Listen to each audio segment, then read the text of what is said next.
question that's been on my mind for a number of years has been whether or not brands are actually manufacturers.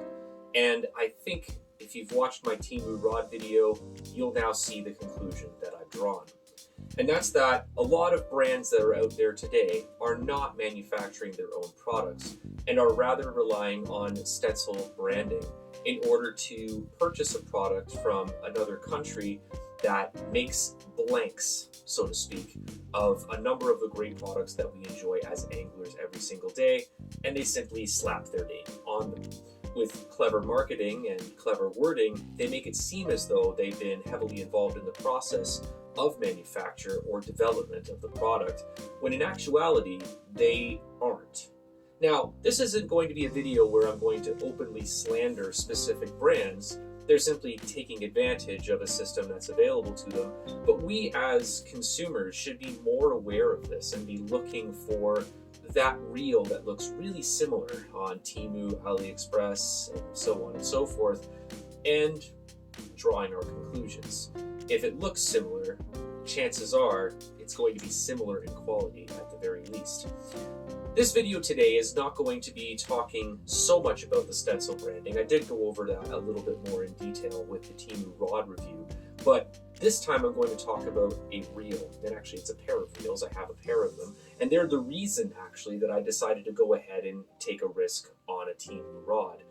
I knew that the reels would be a lot more safe in transit than the rods would be, traveling all the way from overseas, because the reels are obviously contained in a box and are a little bit more rugged and can handle the abuse, whereas a rod, just a wrong twist and snappy, it turns into a twig. But these reels here caught my eye on TEMU 2 years ago, and I have absolutely abused them. I have here the W.P.E Fishing Expert Force Master carp reel. This is the size 9000. And it is absolutely punching above the price that I paid. I'm not going to tell you the price I paid yet, but what I will show you are some of the features of it. It features a wishbone, almost Shimano-like wishbone handle, which is really, really comfortable in the hand, and it has an excellent line oscillation. I'm sure you can see that. Now, in terms of line lay, it does have a little bit of a gap right here at the top lip, which is pretty par for the course for entry-level and budget reels. I've noticed that you don't always get that really seamless line lay from top to bottom, but with a washer, taking one off or adding a washer on, you can sometimes make the best of this of what you're dealt in a circumstance like this. And granted, I didn't take the washer off in order to get that sat just right. I decided, well, these were only going to be for clientele anyway, so we'll just line them up and see how they do. But I got these in the summer of 2024. I think it was probably around June. And I immediately began putting them through their paces and testing them out on a variety of waters. And I'm very, very pleased with them, to be fair. The drag on them is exceptional. From a half turn to a really good fighting drag.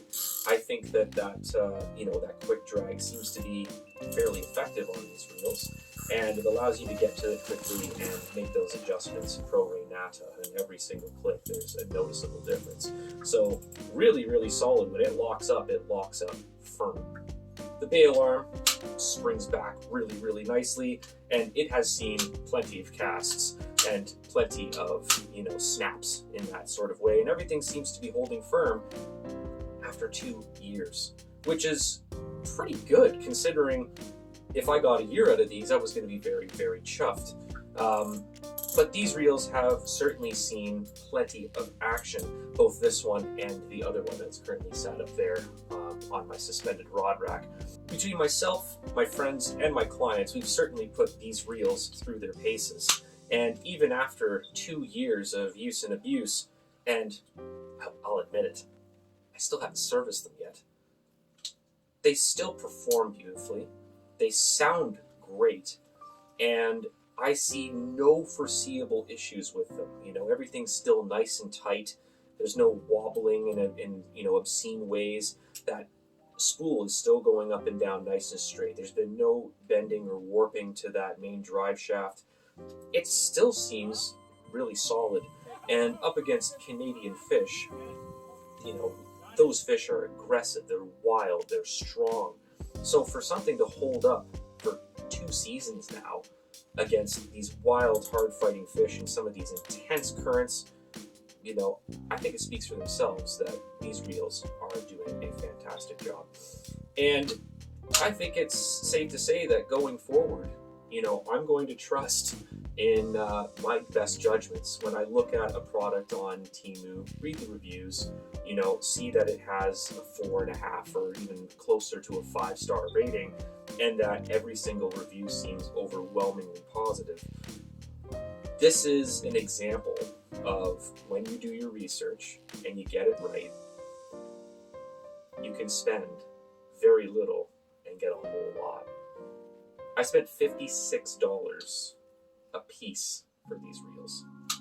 And, when you can get 2 really nice reels for less than 120 Canadian, 75 pound, say, for the Brits, 70, 80 euros, something in that range, less than 100 American, for a pair of reels like this, which have been able to handle fish up into the mid-20 range, and I don't think it would even struggle to get anything bigger than that.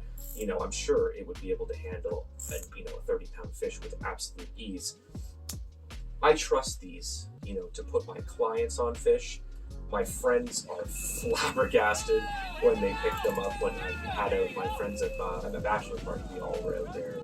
They all got to actually catch a fish on this reel and actually feel it. And they were just like, this thing was under $60, right? They were floored. They were absolutely blown away. And they said, if you told me that they were $100, $120, I wouldn't even bat an eye. But once again, I couldn't help but notice the striking similarity, just in the body, the handle, looking at the components of that reel. Dollars to donuts.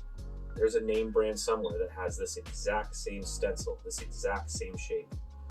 And it wouldn't surprise me if it's twice the amount, right? Because that is ultimately what stencil branding is all about. So if you are cutting out the middleman, so to speak, and going straight from the source and picking up something like Suge Liang products, or in this case, the Force Master by W.P.E, then you may ultimately be getting yourself a heck of a deal. So I hope that you find this video to be inspiring to go out there and really start to become a conscious consumer. Until next time, tight lines.